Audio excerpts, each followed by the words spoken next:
So the last book I read recently was Before I Die by Downham, which I thought was a very good book. It's about a 17-year-old who has cancer and it is terminal.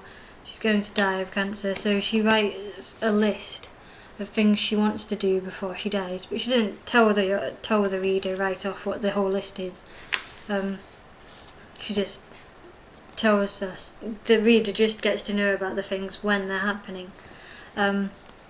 It's quite good, but you know, it's quite more of a realistic view on a cancer patient.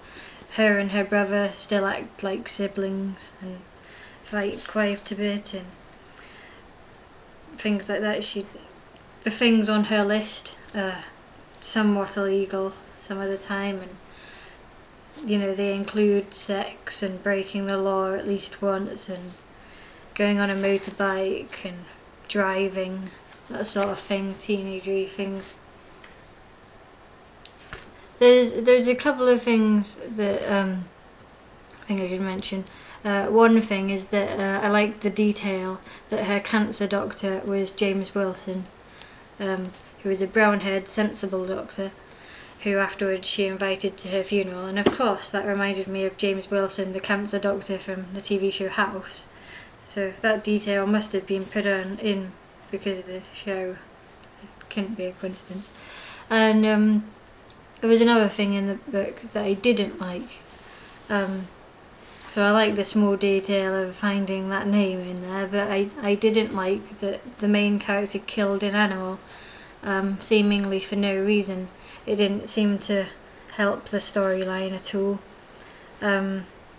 And it's only mentioned for like 3 lines of the whole book, but it was very off-putting for an animal to get killed just seemingly out of the blue in the book.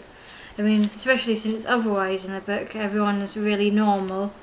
He has parents who have split up and a sibling and all that. Everything's normal, and there's normal things that she wants to do before she dies and everything's normal, and then you throw in a small detail of killing something casually, and it's just really off-putting to the book to me. She doesn't even dwell on it or anything, or it doesn't make her think about death or anything. She just kills something. So, weird. But other than that, it was really easy to read, and I think I read it in 3 days.